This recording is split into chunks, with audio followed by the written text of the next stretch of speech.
implemented its flagship scheme, Subhadra, which is poised to benefit about 1 crore women of the state, rolled out Samruddha Krishak Yojana to provide input assistance of rupees 800 per quintal for paddy over and above the MSP. Opened inner Ratna Bandar of Sri Mandira honoring the demands of the devotees and took up many initiatives to revive Odia Ashmita. My government's sincere effort in hosting the DG and IG conference in the month of November 2024 and the 18th Pravasi Bharatiya Divas visit of the Honorable President of Republic of Singapore and Utkarsh Odisha Make in Odisha conclave in the month of January 2025 are commendable. Jai Jagannath. Honorable Madam Speaker and honorable members, it is with immense pleasure that I welcome you all to the third session of the 17th Odisha Legislative Assembly. This marks my first address to this distinguished gathering, and I am deeply honored to stand before you today. Allow me to take this opportunity to extend my heartfelt New Year greetings to all the honorable members of this august House and to the people of Odisha. May this year bring progress, prosperity, and harmony to our state and its citizens.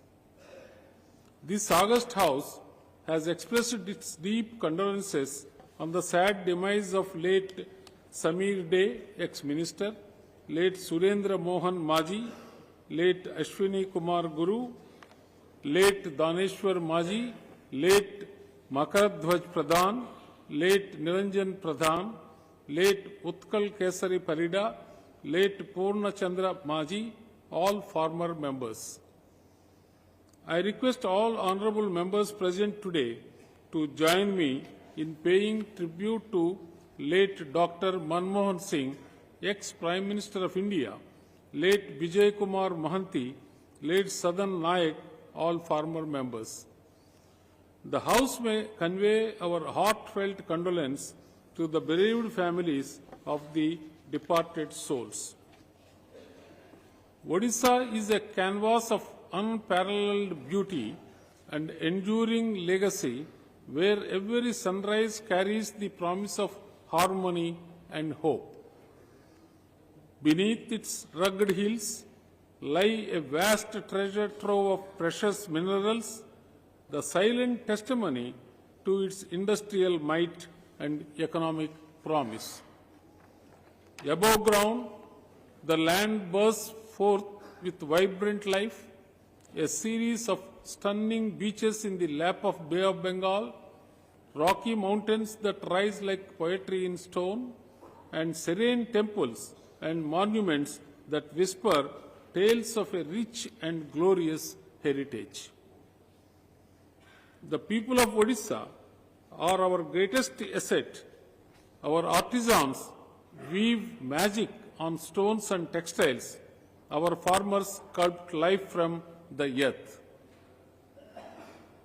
From the mystic land of Nrusinganath in the west to the sacred abode of Lord Jagannath in the east, from the beautiful jungles and picturesque landscape in the south to the vibrant industrial landscape in the north, Odisha is an odyssey of nature, of history, and of the unyielding spirit of its people. Despite its glorious past, as a thriving center of overseas trade, rich mineral reserves, and abundant human resources, for many years post-independence, Odisha struggled to fulfill its immense potential. The state's promise often remained unrealized. The people of Odisha, with hope in their hearts and a vision for the future, opted change over continuity in the 2024 general election. Tired of waiting for a transformation that never seemed to come, they embraced the promise of my government that would listen, understand, and act. Their vote was not just a political decision, it was a declaration of faith. With eyes turned towards higher, brighter horizons, they entrusted my government with the hope of the poor, aspirations of the youth, dreams of the farmers, and the aims of women, believing that change would usher in a new era, an era of unmatched prosperity. With the mandate of the people and a determined vision for the future, my government shouldered forward in the path of prosperity.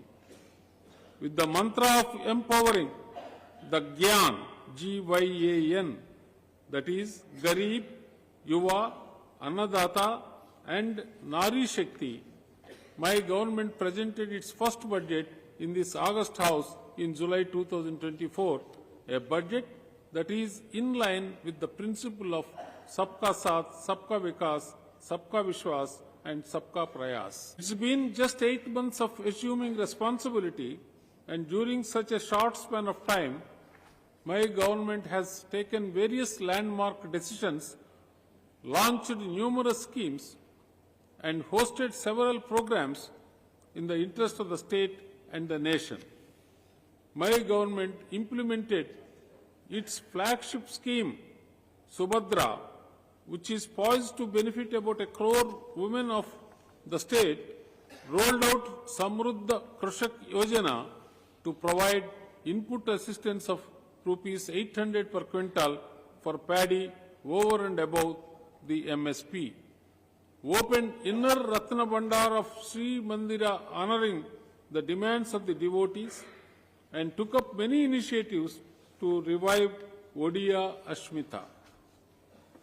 My government's sincere effort in hosting the DG and IG conference in the month of November 2024 and the 18th Pravasi Bharatiya Divas visit of the Honorable President of Republic of Singapore and Utkarsh Odisha Make in Odisha conclave in the month of January 2025 are commendable. My government has received more than 3 lakh suggestions for Vision 2036, which aspires to build a Samruddha Odisha targeting a $500 billion economy by 2036. Looking ahead, my government has detailed plans for the goal of Vikasit Odisha for Vikasit Bharat 2047, which envisions Odisha contributing $1.5 trillion economy to India's economy by then. To achieve these goals, every individual, organization and the state at large must make the best use of this present time Amrut Kal to remain proactive, innovative and progress-oriented. As the great agricultural scientist and Bharat Ratna awardee, Dr. M.S. Swaminathan said, and I quote, "If agriculture goes wrong, nothing else will have a chance to go right." Odisha, being an agrarian state, relies heavily on agriculture and allied sectors for its well-being and economic prosperity. Its rich agricultural heritage and traditional farming practices have sustained it despite recurrent natural disasters. Committed to advancing the sector, my government is prioritizing food, nutrition and income security for our farming population, the backbone of economic growth.